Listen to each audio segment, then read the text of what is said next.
you all have seen some of this before and already have questions in mind. So you can just shoot your questions to me, like if you have any. Yeah. So, okay, let me share my screen.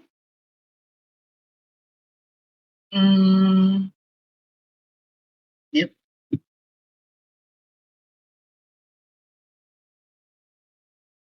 Good.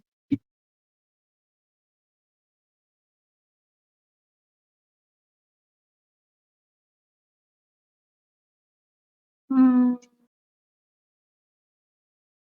okay. Hi, Dr. Chee, you're trying to share your screen? Yes, Okay. So I I think think this is how to do it. you can switch off your video. Usually, I found out in Discord we don't really switch on the video. It's also to speed up everything. So you can turn off Off your camera. camera, yeah, and then you just click your share screen. And you either you go application or you go screen lah. Okay. Click share your screen and go application or screen, which is next to the video thing.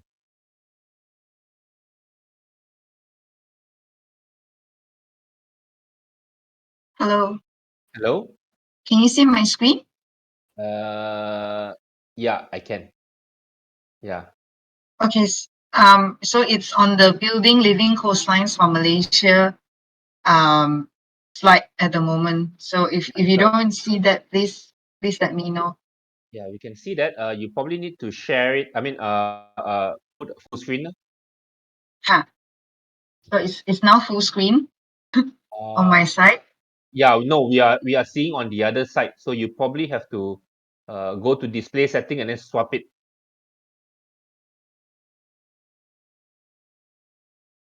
So- Okay.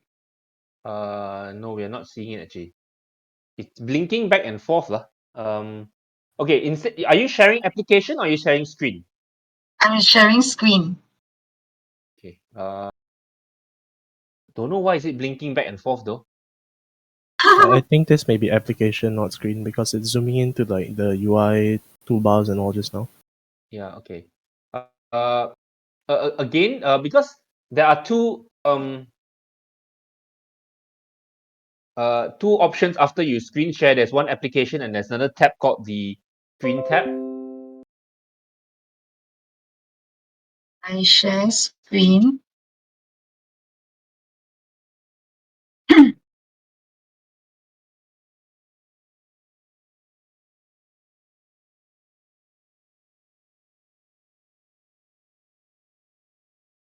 When I share screen, it just asks me to click. Okay, Well, maybe this is the screen. Okay. So now I'm going to enlarge it to slideshow. yep. Okay. We see. Okay. Whew, sorry about that. No worries. Thanks, No worries. thanks so much for your patience. Okay. Yeah, so I'm going to talk about building living coastlines for Malaysia. Um, in Malaysia at the moment, the condition of the coastline is like this. A lot of it has been developed, or there are plans to develop the coastline. So how do we develop the coastline? Sometimes we develop right on top of it. Okay. Developers will start building on top of beaches, mangroves, rocky beaches, sandy beaches. So that is one kind of development. The next kind is to reclaim land. Okay, sometimes like Penang, not enough land, right? So what we do is we build towards the sea. We put extra land on our coastlines, and then we build on top of it. And then there's the third way of developing, not so much of coastlines anymore, but the sea. Okay, in Penang, for example, we have artificial islands. So we've gone even further. Okay, and this is happening all over Malaysia, not only Penang. If you look at this slide, there is development and reclamation and that sort of development happening in Kedah, Perak, Selangor, Melaka, Negeri Sembilan, Pahang, Kelantan. This is an official list that we got from Department of Environment, but actually there is much more than that lah. The unofficial ones, and those that haven't been approved by the DOE. So we are really, from a perspective of an ecologist, really destroying our coastlines and our marine environment just to make space for humans. And the development that we put on our coastlines at the moment is not very sustainable, okay? And it doesn't give back to nature. I mean, we humans benefit from it, but nature loses out a lot. There's a lot of carbon footprint, ecological footprint, and a lot of destruction going on, not only in Malaysia, but also globally. It's a global trend. So just to have some pictures show you guys how it looks like. This is a reclamation project in Perak. It's an island, they're building islands. This is in Malacca. Okay. This one they're reclaiming right on top by the coastline. There's also projects like this that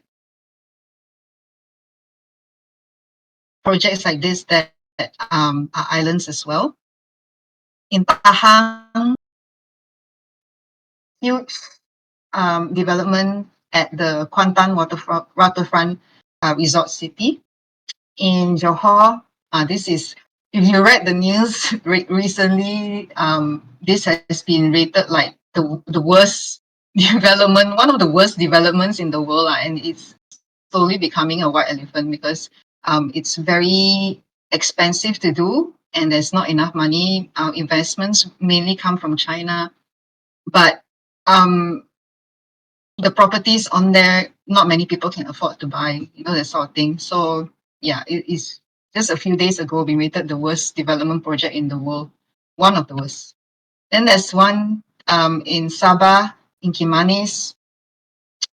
Some of these reclamation projects, mainly, I would say most of it, they are done because developers want to generate income, and then state governments or federal governments want to generate income. But some of the reclamation, like this one in Sabah, is done for good purpose, which is this is a power plant, an electricity power plant, and this one they built to generate electricity for the coastal community inside. So sometimes it's for good reason, but then all these sort of reclamation projects really, it does harm to the natural environment. But we can green this, and I'll show you how it's done in the later slides. This is an example in Labuan, Kampung Rancha Rancha. This is also land reclamation, reclaimed land. And in Penang, if you're a Penangite, you would be familiar with these projects. This one, I'm not sure whether it's going on or not. It's on, off, on, off. The 3 islands at the south of Penang Island. They call it the Penang South Reclamation. I'm not sure whether it's still going on. I know the EIA has been approved, but then they cancel it. So now they have to reapply for an EIA again. So this is in the limbo. But this one, Gurney Wharf, you would have seen if you stand at Gurney Plaza, you will see this huge swath of land in front of you. And you can imagine that whatever marine life or any living thing that used to be under here is, just covered by sand. So we regard this as having a very, very huge ecological and carbon footprint to our natural. So, and this one off the wharf is from Sri Tanjung Pinang 2 development. There is one island here. And this is a smaller island, believe it or not.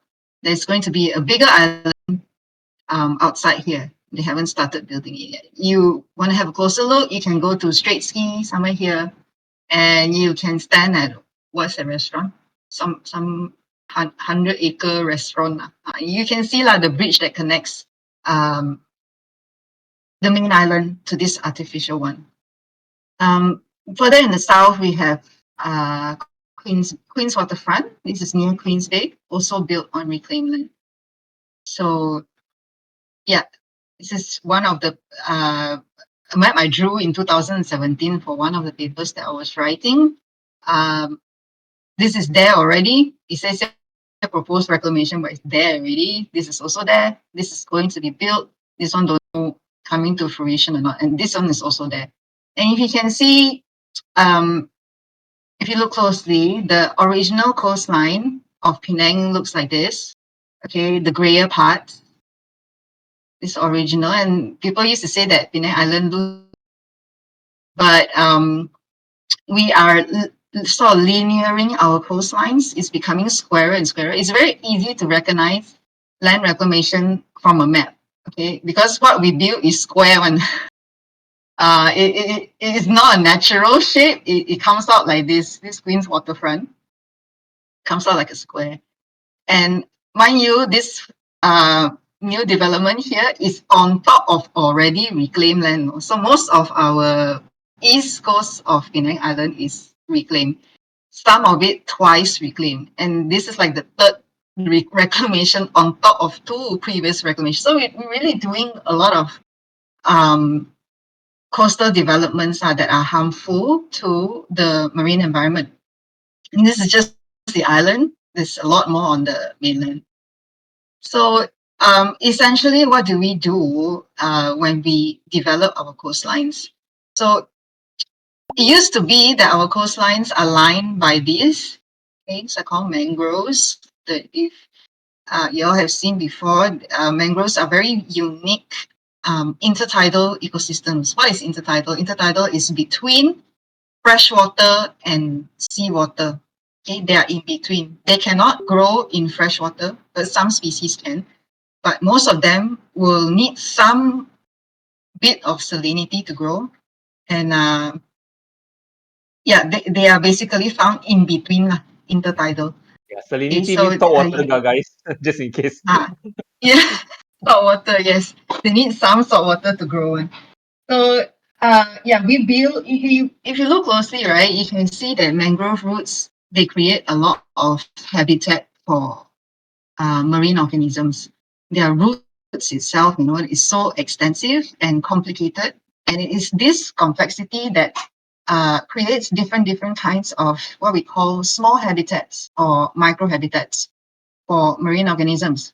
So some of them will stick to the roots, some of them will live in the mud. Even the sediment is important. Okay? This is a muddy sediment here.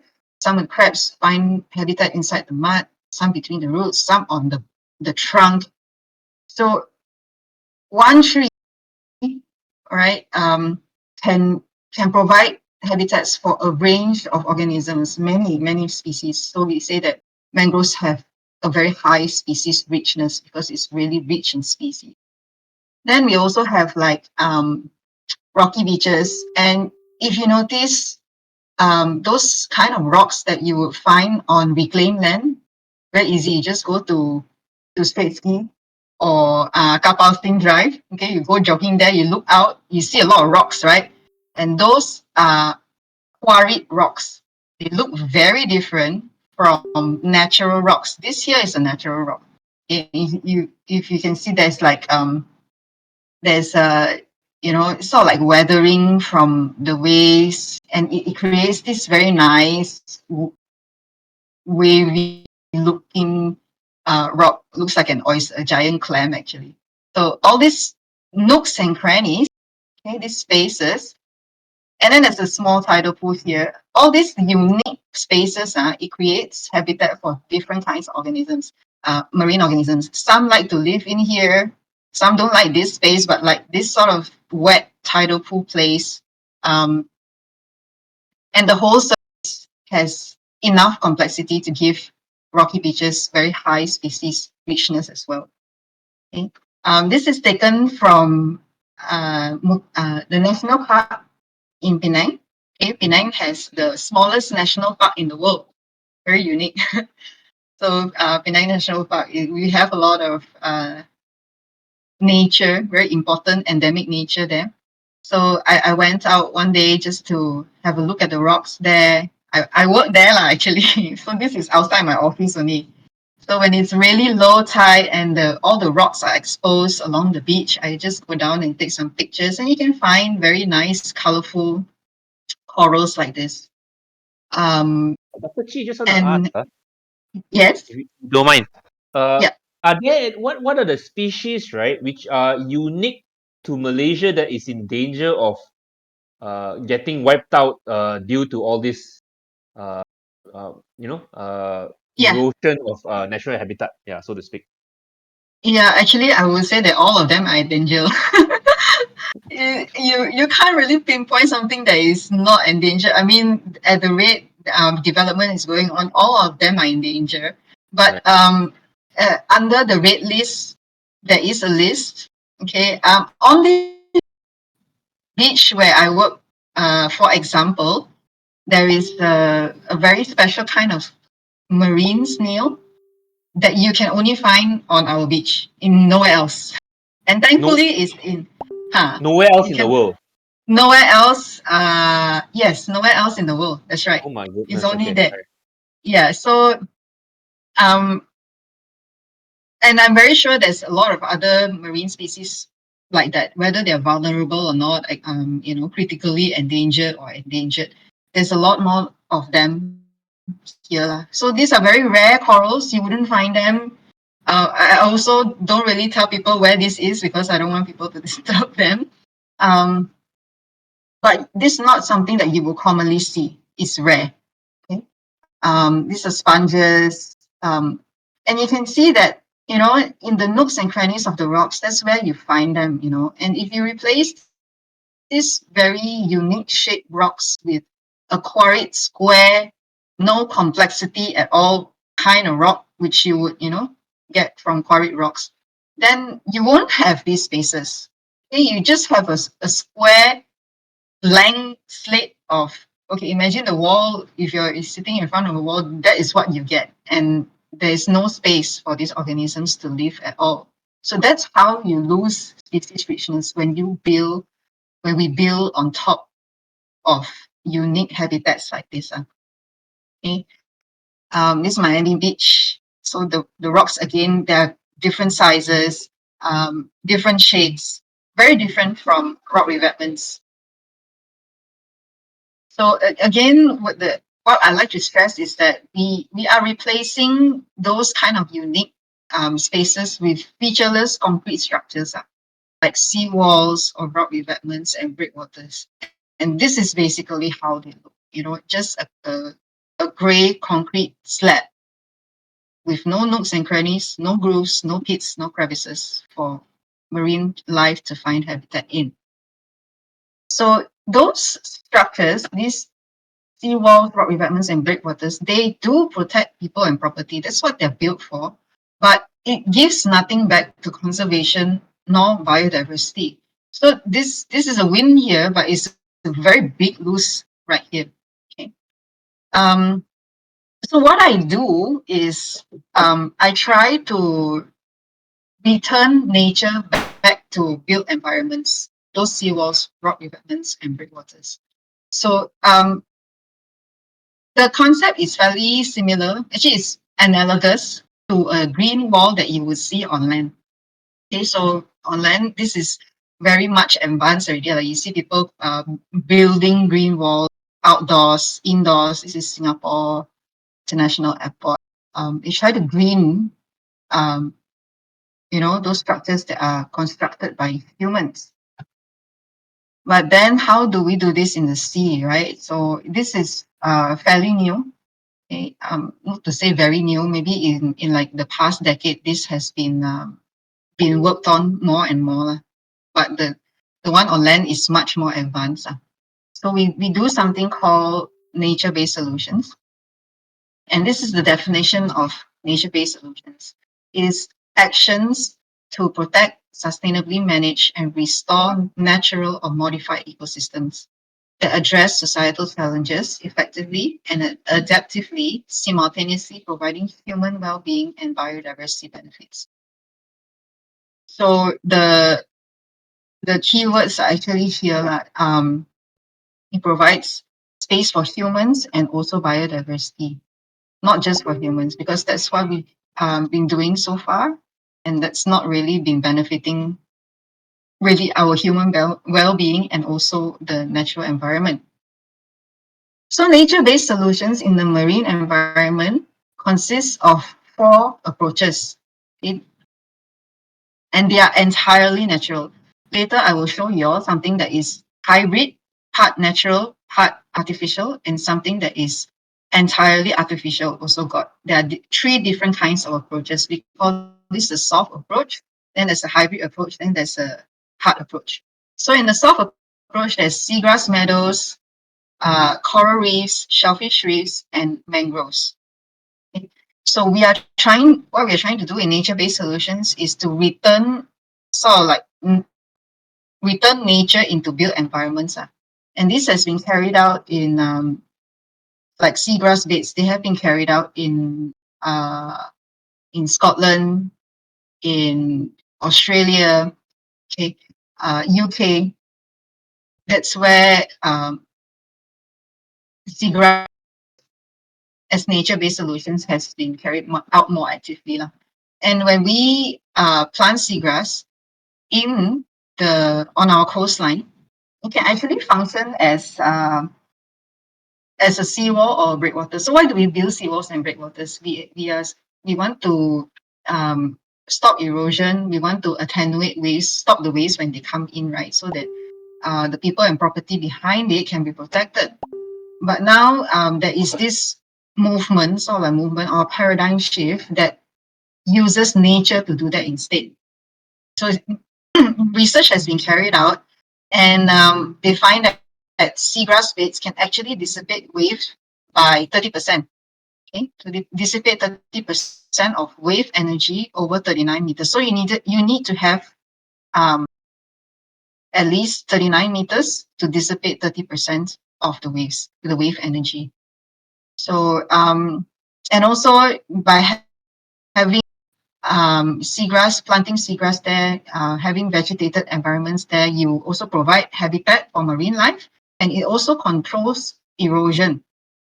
Okay? And it elevates sediments also. So it wouldn't be so murky in the water, and at the same time there is the dugongs and all can feed on this, and then the fronds can be like hiding spaces for some fishes. Some animals will lay eggs on them. So it does have a function of erosion control structure if you have enough of it, but it has so many other advantages compared to a seawall. Okay, so it becomes green, becomes lively, and it provides a lot of ecosystem services for the marine environment. So that's a win for people and property, and there's also a win for conservation and biodiversity. Then there's coral reefs. Okay, if you have enough of it, it can absorb average of 97% of wave energy. Okay, so again, that also functions like a seawall, preventing waves from coming towards land in a very destructive manner. So it sort of slows down the waves. It comes from here, and then when you have coral reefs, constructed reefs, it really slows down the movement of the waves, and then it doesn't hit land as hard. Okay? But what does it have? Again, what does it have over an artificial structure is that it is habitat to a lot of organisms here. Just imagine Great Barrier Reef, right? Great Barrier Reef, everybody knows, wow, so rich, so colorful, so many fishes there. So this is what it is. Okay, artificial versus natural versus artificial. And the price to construct these reefs, seagrass beds, or even plant mangroves is just a fraction of you building a seawall. So it costs something, but it isn't as expensive as engineered structure. This is shellfish reefs. Shellfish reefs, I think that is video. I'll play the video for you. I hope you can. Yeah, we can't hear the sound actually. Cannot hear the sound, huh? Yeah. How do I switch on the sound? Okay, that one I'm gonna ask the students. I think that one is only when you share an application. Okay. Never mind, why don't you skip this first and then later we can go back and watch this one? Can. Yeah. All right. So, Shellfish Reefs, they do the same thing. I show you. This is the reefs out there. Then, this is what it looks like at a close closer view. You can see that there's shellfish reefs are also very rich in biodiversity. They're called ecosystem engineers, and their shells actually provide a lot of micro habitats for crabs, marine snails, and all that. So, the third way, base, then is the mangroves. The mangroves is like really poster child for nature-based solutions, especially in the tropics, because that's mainly where they grow. If you go a little bit north or south towards the poles, we find less mangroves, but more of other kinds of intertidal habitats. Then, so these are really, how to say, yeah, they're really the poster child for nature-based solutions. Their roots hold sediment together. They provide lots of habitat for marine organisms. When they are very well known as carbon sinks, when they can absorb carbon from the atmosphere and then keep it in the soil for many centuries, and it doesn't get released back into the atmosphere. And that's really something we need right now, because people talk about carbon footprint and all that. So these are really um, great ecosystems to absorb carbon out of the atmosphere and keep it out of the atmosphere. So it has a lot of plus points compared to an artificial breakwater or seawall that you would build. And it also dissipates waste. So I have a video here to show you how it does that. Okay.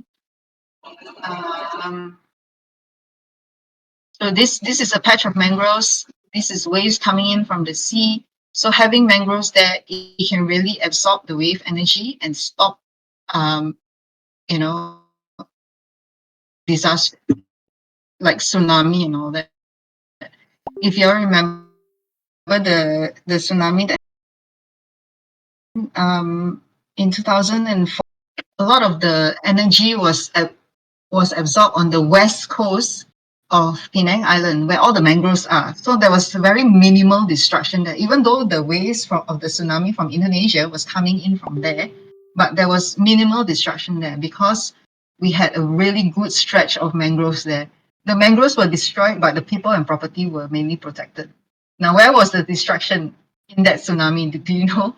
It was in Gurney Drive.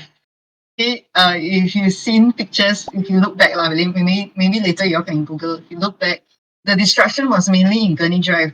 Although it wasn't the first hit, but you could see the cars and all that. There were deaths also from this tsunami, and it was basically because there was no natural barrier to stop the waves from coming in.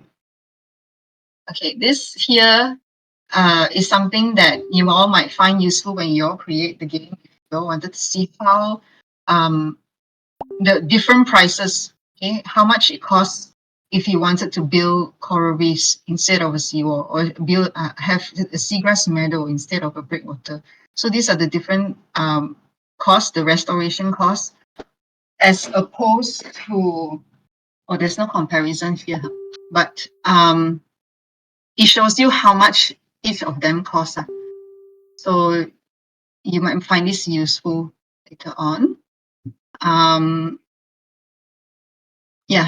The restoration costs, how much area you would need for it to work, how long it takes to establish each ecosystem before it works, and how successful they are. This is like how to say accumulation of studies that have been done before, like, involving these 5 ecosystems. Okay? So coral reefs, seagrass meadows, mangroves, salt marshes, and oyster reefs. These are the sort of like data that you might need later. Okay, so now we're moving on to hybrid and hard approaches. Just now we were talking mainly on soft approaches, yeah, the nature-based solutions. These are also nature-based, but the hybrid and hard approaches of nature-based solutions. Hybrid because you have natural and man-made, and then hard because it's entirely hard structure. Okay? I'll show you examples of this more examples in the coming slides. So the hybrid and the hard approaches are usually referred to as the integrated green-gray infrastructure or ecological engineering. Okay? You see here, this is Sydney, a breakwater in Sydney, and this is how they design habitats for marine life using the hard approach. Okay? Put it on tiles. So what it is basically is eco-engineering is you create habitat enhancements that mimic nature. Okay? That's the nature in nature-based solutions. It mimics nature, and then instead of having a blank seawall, which you would normally find on the coastline at the moment in Malaysia, you can then green them this way. Okay? It doesn't give you as much benefit as you putting an entirely natural one there. But there are situations where an entirely natural ecosystem cannot be put on the coastline. So these are the alternatives. It's less beneficial for biodiversity, but it does do something. Okay? It still does create that habitat that some organisms are looking for. But in comparison, this would have less species richness than the entirely natural one. Okay, so what it does is it makes the engineered structures multifunctional. So besides protecting people and property, it also creates habitat for living organisms. And this is how it has been done this is in Australia. Volvo sponsored these tiles in that breakwater. A closer look at the tiles. So these are like tidal pools that they created on this tile. These are and crevices. Some are designed mangrove roots. This one has roofs. So each of these tiny spaces or microhabitats would create spaces for different kinds of organisms. Now, there's been a study being done that the size that you find here has a direct relationship to the size of the organism that would use the space. So the larger the space is, the larger the organism would come. I mean, yeah, like bigger spaces would have fishes, shrimps, and then the tinier spaces would have tiny marine snails and all that. Okay. This is the living seawall, also in Australia by Volvo and Sydney Institute of Marine Sciences. So theirs was designed to look like mangrove roots, and in between the mangrove roots, tiny pits for different kinds of organisms. Another look. So this is how they deployed it on their seawall to green it. Okay, so if you remember the picture I showed you of a green wall on land, this is how it is in the sea as well. So we also done this in Penang. We did it in Penang port. Our tiles here, these were imported from Australia. So we had an example. So it's like a recce. No, it's a proof of concept. Yeah, proof of concept carried out in Penang port and Straits Sea Marina. And we found that by adding the tiles there, so many different kinds of organisms came to live there. So if you didn't have the tiles there, if you look behind, there's just one kind of organism. But if you added the tiles in, and because there are grooves now, okay, these grooves, then it attracted, like, these are mussels. Asian green lip mussels, and different snails. All right. And this is economically important. So if you imagine if you have enough of it, it can actually generate income for coastal communities. And these sort of organisms also, living things also has the ability to clean water. These are filters. Um, shellfish, shellfish has the ability to filter water, so it cleans water at the same time. Other ways of greening seawalls, also in Australia, they use tidal pools. So this is the flower pot project in Sydney Harbour. We also had something like that in Penang, also in Straight Ski Marina. We attached the flower pots in Straight Ski Marina, and we use GoPros to look at the different kinds of fishes that came to use the flower pots. And we did find, commercially important species as well as reef species. So these are species you wouldn't normally find on a seawall. Okay, but because we put these habitats there, okay, these habitat enhancements there, that's why they came to the seawall and used it. This is another example. These are vertipools. So the outside the structure has complexity for marine snails to use, and then inside inside is like a tidal pool, a tidal pool for fishes to use. And this is how they look like in the field, the vertipools. So it collects water. Imagine a tidal pool when the tide is out and you walk along the beach, a rocky beach, and you look into tidal pools. This is essentially what they are. It's built to mimic that. So water containment, and then enough sunlight, and suddenly on a grey seawall you would see a very green environment. I like to refer to this like oasis in the desert. Walk like sandy, sandy, sandy, and then suddenly you see something really green and full of life. Sorry, did somebody say something? No, I was laughing the oasis in the desert. Yeah. So you can't see it here, but we have done something like that on rock revetments in Penang. I think the pictures will come on later. But in ours, it was just really so beautiful. It was green. It had eggs of marine snails. We found lots of shrimps. There were oysters, sea anemones, all living inside this space. And outside is nothing. You see or not? It's nothing. So just by adding this, that is something that is inspired by nature, you can, in this case, a tidal pool, you can add biodiversity to something that is artificially built. Another example, this is also a tidal pool attached to a seawall. So this is how it looks over. It doesn't take long to reach this stage, maybe 3 months to half a year.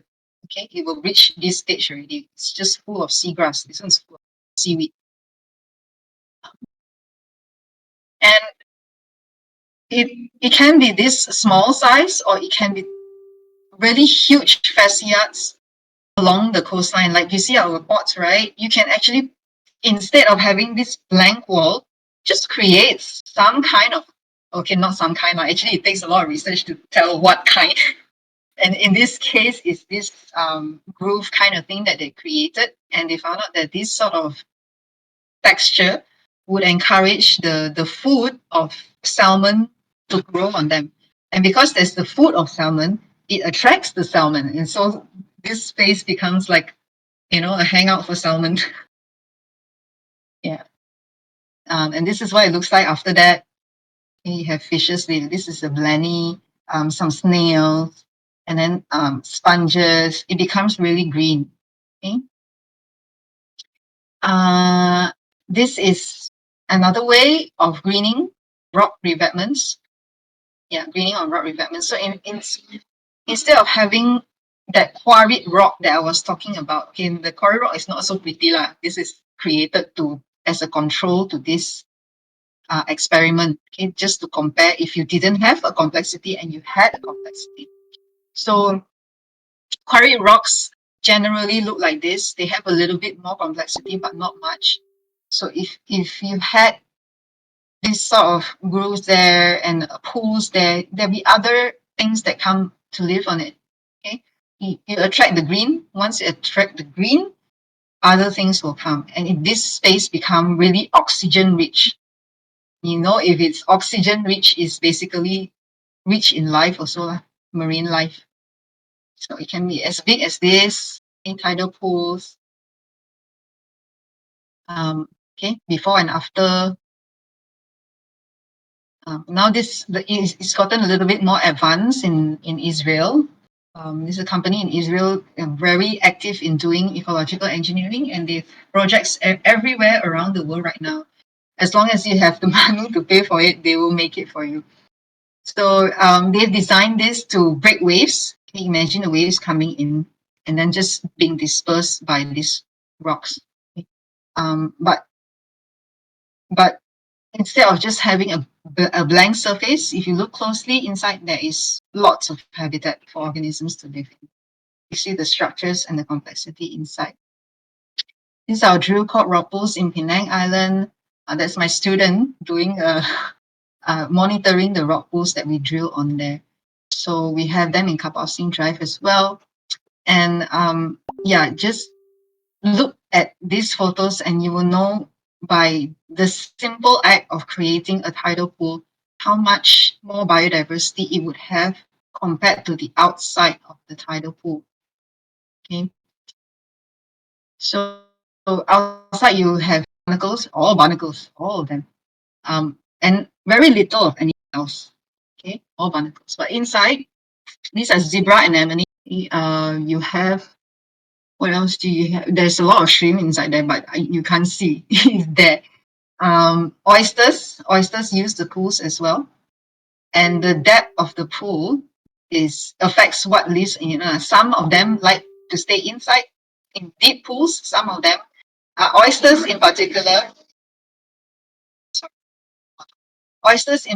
prefer the shallower pools. So you find that the shallow pools have lots of oysters. Here we will find shrimps and a lot of crabs.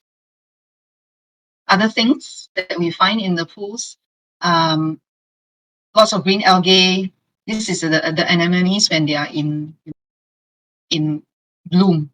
Okay, there's sea slugs, barnacles appear everywhere, whether it's outside the pool or inside the pool. There's snails using the pools, polychaetes, worms, marine worms, sea cucumbers. This is juvenile sea cucumber using the pool. Some fishes, limpets, gastropods, other kinds of organisms. If you are looking at a port with pilings, okay, jetties all have pilings, right? You can also green that by a simple act of creating texture. Okay, so this is month 0, 6 months after deployment, 14 months after deployment. So you can see how gradually it becomes like a full-blown ecosystem on this thing. But you look at the one that doesn't have it, it's just full of barnacles. Another way to green coastlines. So we talked about rock revetments, we talked about seawalls and breakwaters, we talked about pilings. Now we're going to talk about sea floor, how you can green the sea floor. This is a marine mattress, what they call a marine mattress, you put on the floor. And different kinds of fishes will come and find habitat in it. You can green large fasciates. Okay, it can be just tiles or it can be big panels like this. Okay, so this is Seattle breakwater. They constructed it in this way.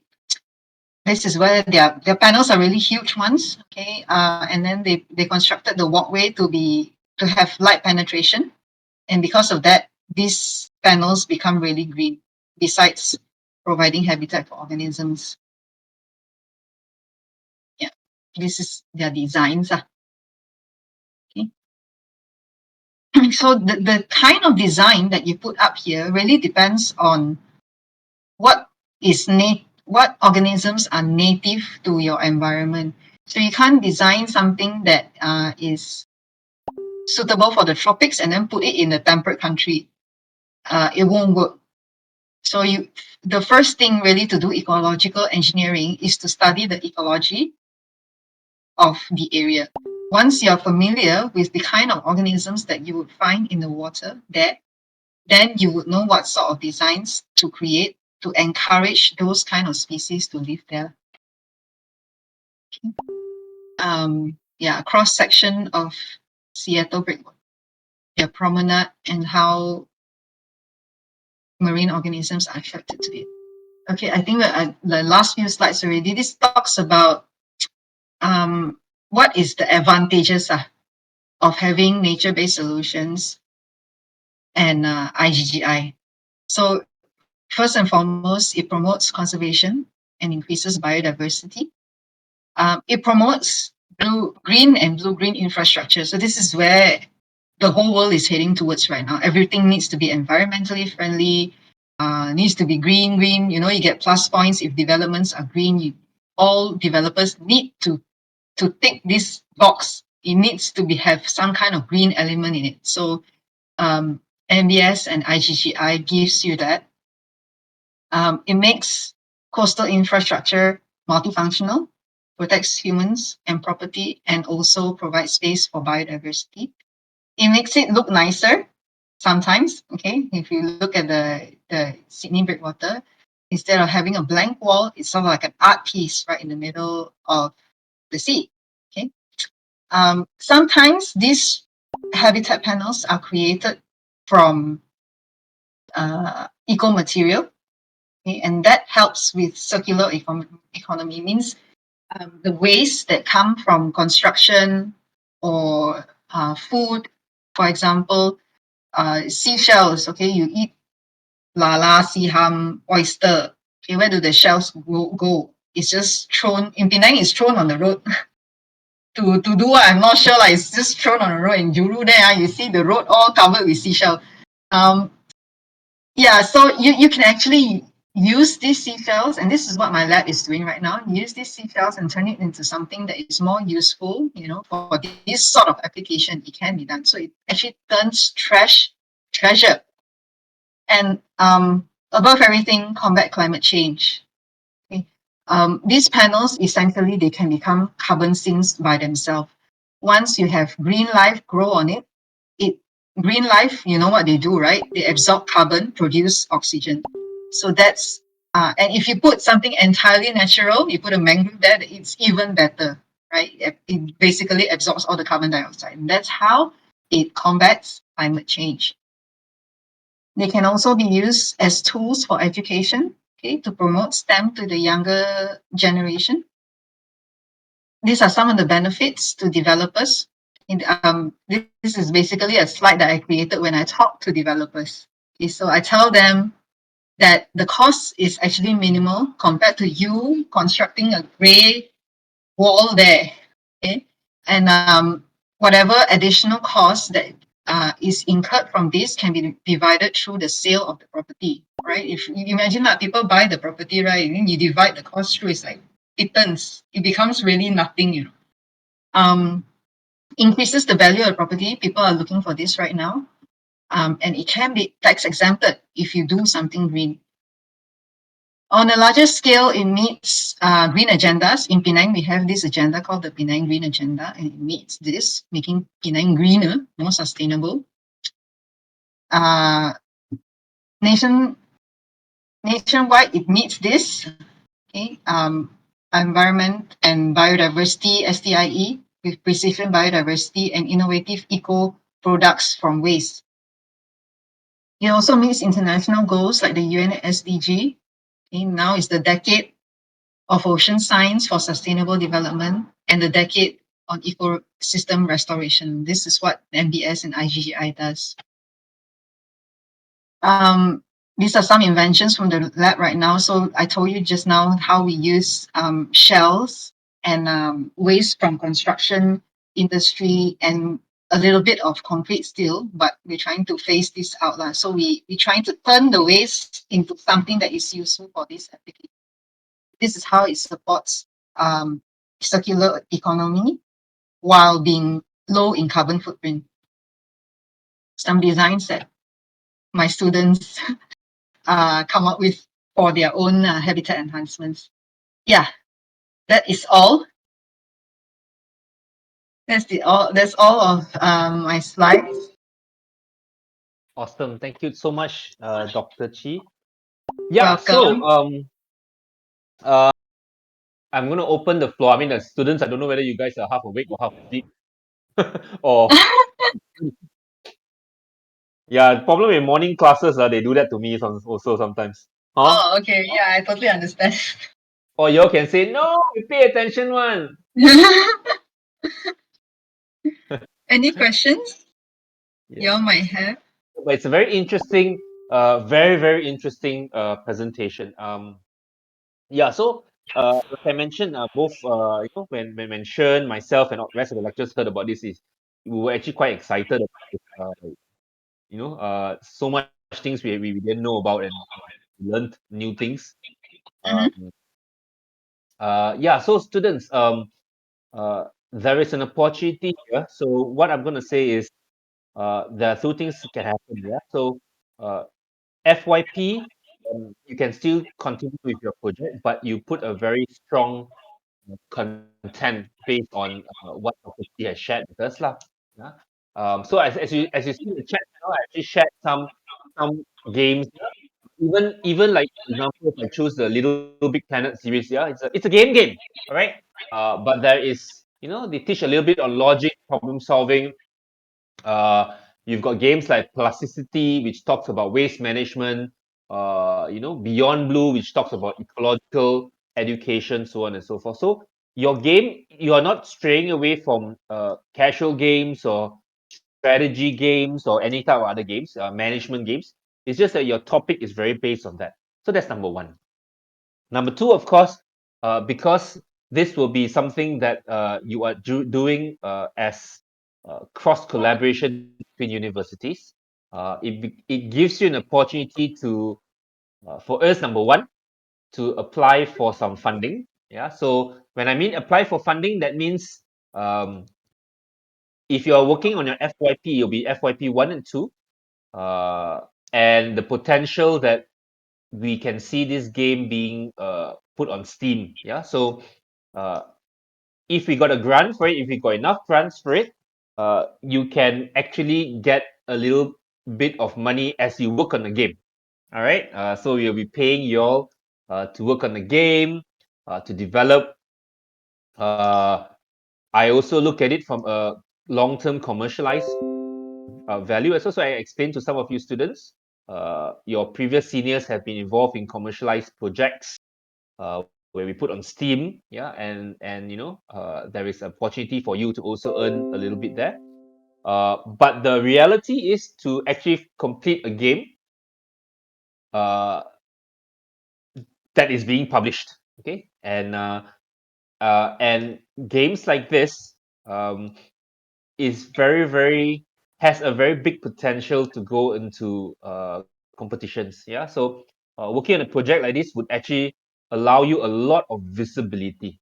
Um, so yeah, for grants is one. We can probably work with certain um, uh, certain organizations, correct, Dr. Chi? Yeah. Conservative, yeah. So, and I'm actually very concerned right now because none of the students are saying anything. Can you all feedback? How many of you are uh, interested to? Okay, yeah, Gabriel, thank you so much. Yeah, to work on a project of this nature. Um, so the topic would be this. Yeah, the topic would be this. The game. Well, you have a bit of time to figure out how you're gonna fit the gameplay on. But you can see some of the games that I actually posted there. Plasticity, Luminosity, Beyond Blue, Fate of the World, Never Alone, and actually there are many more games that uses this kind of that has topics such as ecology, environment, so on and so forth.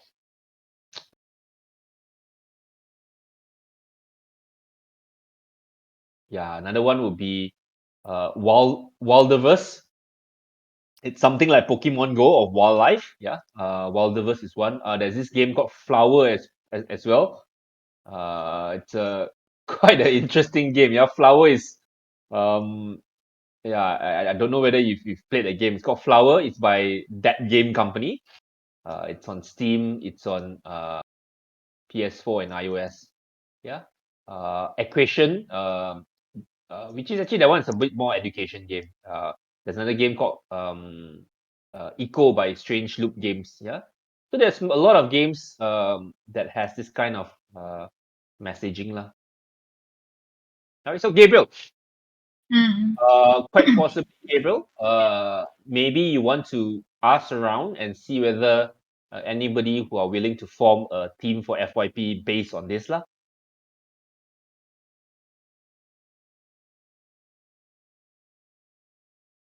And the rest all very quiet.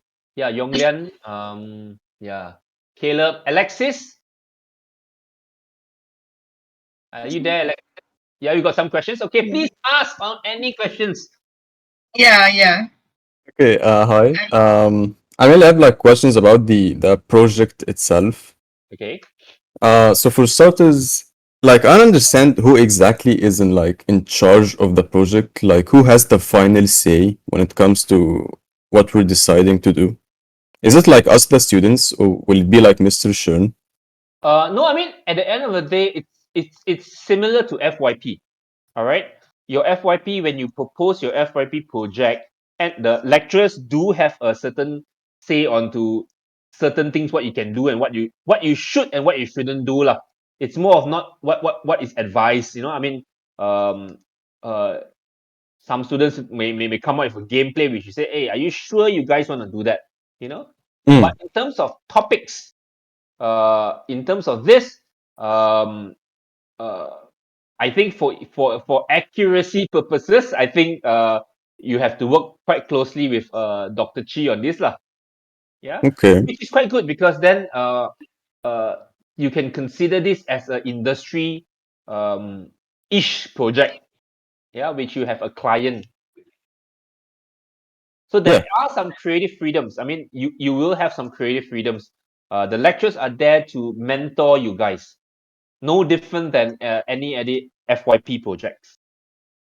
Okay. Aside from that, I don't understand what exactly what's the information that we're trying to convey? Like, what's the purpose of the game?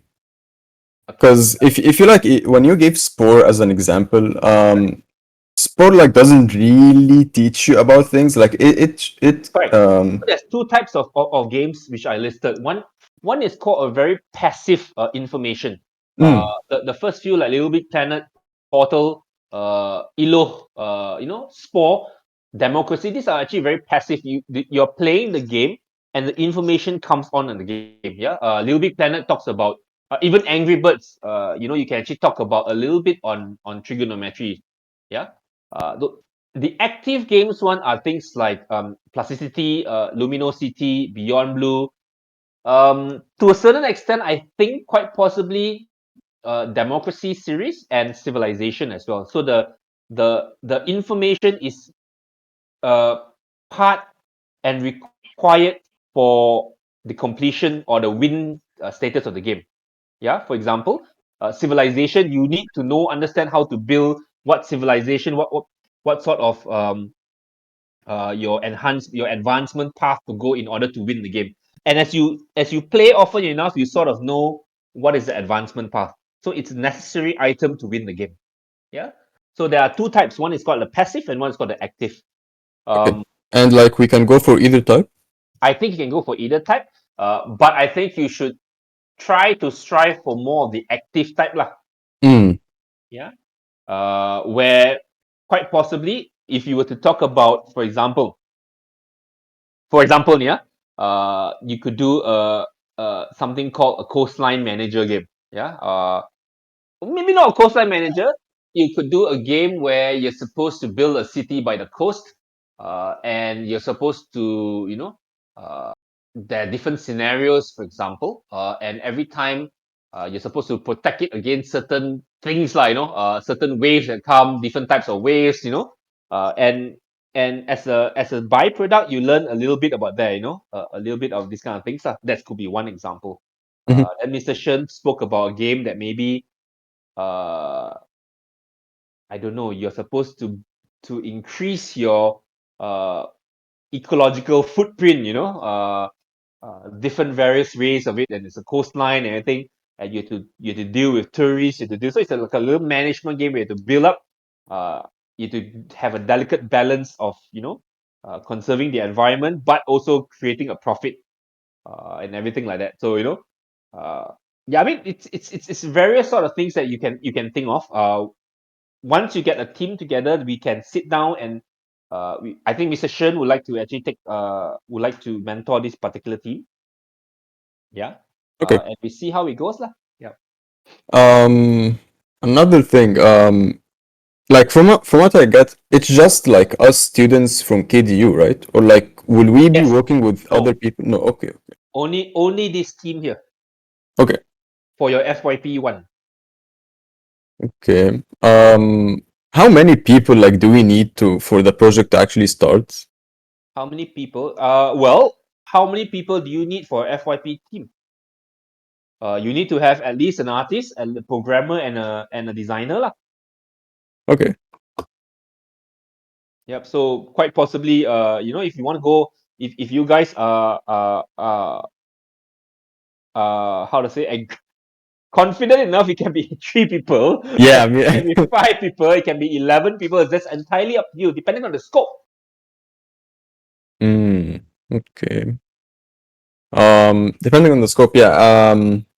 So based on that topic, I'm assuming like we don't know, like it can be 2D or 3D or a mobile game or a console game, Yes. like it can be Yeah. anything. Can be anything. It can Okay. be anything. Yeah. So it can be a hyper casual game. It can be a casual game. It can be a management game. It can be a Sims based ish game. It can be an action adventure game. You can play the part of the what's the name of the rare snail again, Dr. Chee? Which rest, Neil? For the snail that is I, going to uh was it a snail? Yeah, you said yes. It's what do you call it? Button snail. yeah, A so you button can play snail. the part of a character which is the button snail, so things like that, which you're trying to survive, or you're supposed to make them thrive. You can also play like Spore. You can make a game like Spore where you're supposed to, uh you know build up an entire to make a group of, I don't know, that button snail thrive again, and each time it's a different scenario, different game, different challenge that come your way. I am snail. Yeah, I know. So I am snail. Yeah, that's an interesting thing. Snail simulator, whatnot. There's so many. Uh, yeah, I am correct, Alexis. So I am snail. Okay. Yeah, I think for the last thing, this might sound like a bit greedy, but like the whole Really? grand thing, is it like guaranteed? Guaranteed. What do you mean? Like the like Grant? 50K? Yeah, yeah, I, yeah. I don't know. Oh, okay. I mean that I can't say 100% guaranteed. There is a good percentage of getting it either this year or next year. There is a good percentage of that's number one. Number two is, if your game is done well enough, can we put it on the Steam store and can generate income? Why not? That's what some of your seniors are doing, and some of your group, some of the members in this chat are also doing for certain projects. So commercialization is something that we are actively pushing forward lah. Mm-hmm. Yeah. Okay. Yeah, don't 100% think of money lah. At the end of the day, you want to create something which gives you a lot of visibility. Yep, yep, yep, yep. Okay. Yeah, that's all for me. Thank you. Yeah. This will be the first project in the history of UW Games where we are working with an external party. Wow. Yeah, and for a topic as I always feel that when we work on things like ecology, sustainability, there is a possibility, even because Unity has a competition Mm. every year as well, based on this. Um, There is also very potential of getting external grants overseas, and a lot of visibility. Games such as this will always capture the attention of NGOs and various stakeholders as well. Worst comes to worst, we can find a way for get some Penang state government or something to fund the game also, right? I don't know. Yeah. All right. Just to let you guys know, so your seniors, they have already graduated. Just graduated only. They are working on the Chonky game now. They just managed to get a $50,000 grant from MDEC, yeah, to continue the game. They're also applying for Indonesian grant, another $50,000. And after that, they'll be applying for a development grant from MDEC, which is about $250,000. So there's a lot of potential, yeah, for these kind of things.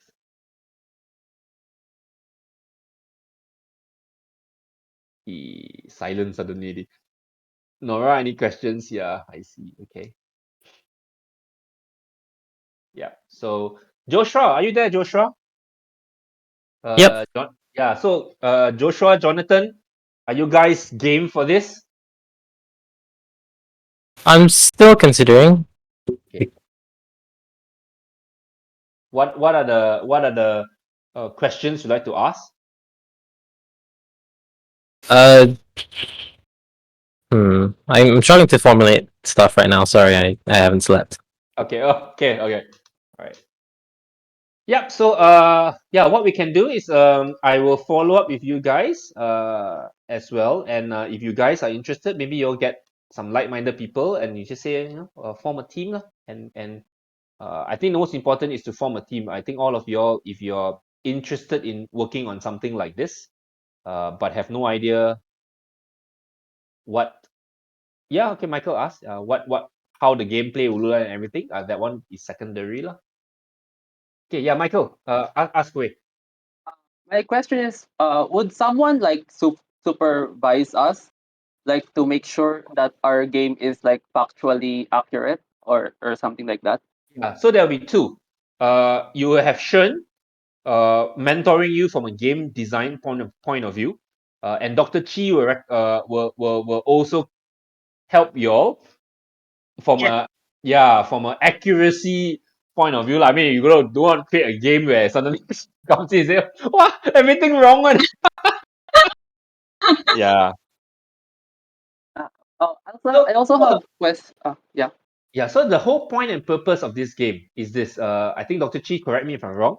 We wanted to create something where it teaches or it gives awareness to the public. Yeah, as they play the game, they will know that hey, these are things to consider. So it's more of an awareness thing. Yeah. Yeah. Awareness slash education. I think more of awareness lah, right? But as you play the game, you get aware. Then there's some level of education as well. Yeah. Okay, Yeah, so I'm Michael, really hoping that it is a game first. I really want people to be attracted because it's a game. But the education points, those can be embedded in, and they sort of learn this, how to say, it doesn't have to be educational. I don't know how to explain this. yeah, it's not pure education. Like, you don't have Yeah, to play the game and answer a question. Like, do you know why? yeah, You yeah, answer, It's a game, it's a yeah, game, not like that. Yeah. Ah, Michael, okay, continue your questions. You're going to ask something? I wanna ask about like that topic.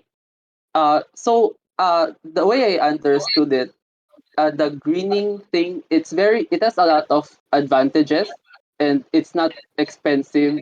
So like, why do the like developers default to non-green structures?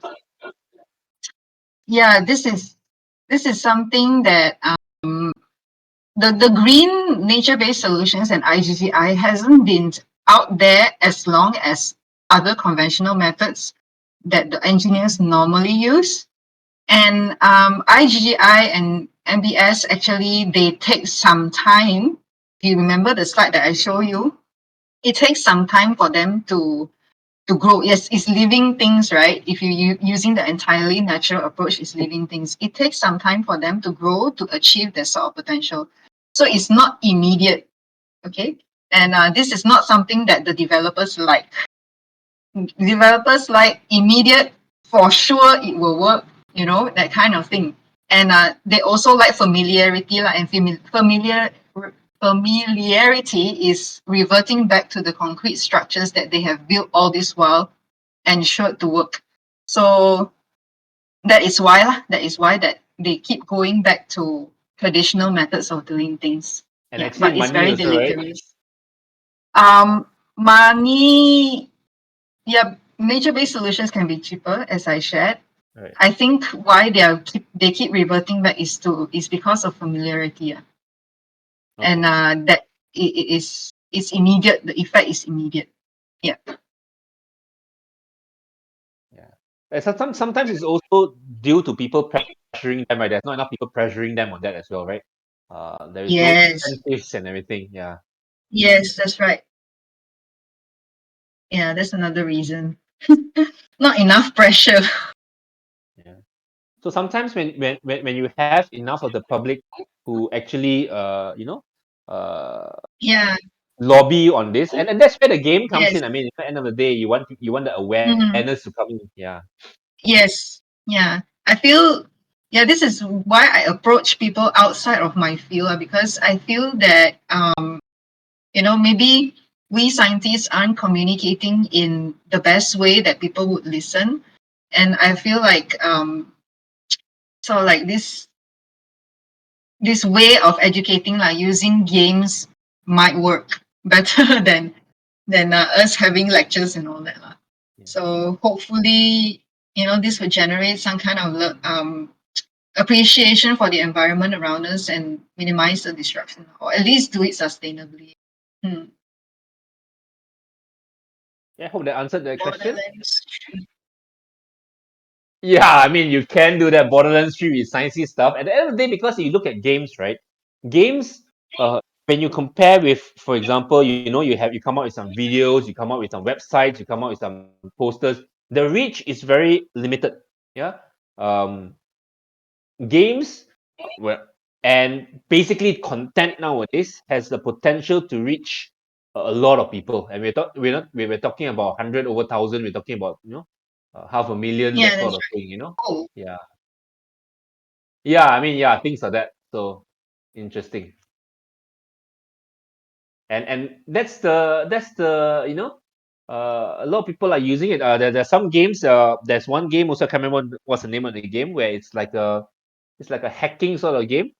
But and they give a lot of math problems and everything. And end of the day, it's a massive network of people all helping to solve a certain problem. Yeah. So nice. Yeah, I agree that games can reach a lot of people at the same time. It has this, yeah, because some games they are so popular that everybody is playing it, and this is something that I really hope that this game can achieve lah. You know, reaching so many people at the same time. okay. Yeah. So any further questions, guys? Anything you're not certain about? Um, so you mentioned like Mr. Shen has like ideas. Can we like get to hear from him to see Yeah. if So what I'll do is I'll just let Mr. Shen know, and then maybe one of the days for the FYP one, we can get a session with him lah. okay. Right. Okay, I think there's no questions. We will follow up on this, Dr. Chee, and Okay. yeah, I'll revert back as soon as possible. Any last words for last questions in terms of information to Dr. Chee?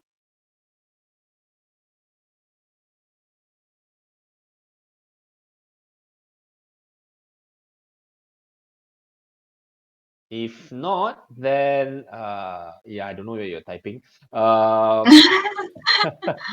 If not, then yeah, I won't take up your time. Thank you so much for your time and sharing. Again, was was very interesting. I actually enjoyed listening to everything. I tried to explain it myself. I couldn't do it justice here, to be honest. So I thought the best person to speak about is this. Yeah. So yeah, Yeah, it I is can very, speak. very interesting topic. Yes. Yeah. I can elaborate if you all need me to, can email me. I can share the slides that I shared just now in the PDF form with you guys. Yeah. Yeah. That'd be fantastic. So, and then I will leave my contact there. If you all have any questions, you can directly email me regarding the facts and all that. Art, the game design, I don't know. Yeah. Yeah. Mhm. All right. So yeah. You can just drop it here. Also the I can put you as a. You can just drop it here. Yeah. Would be nice to have another session under TLC. Why TLC, Nora? I hope you mean Teaching Learning Center, right? Not Tender Loving Care, right? Obviously, teaching learning center lah. Oh, okay, Yeah, I okay. think this will be a topic that a lot of people will be interested to listen to as well. Yeah, yeah, Mm. we can. Yeah. But I'm very selfish. I want to keep it only to us. No, just joking. Excuse I me. mean, I think that'll be quite interesting. Yeah, it'll be quite interesting as well. Right. All right.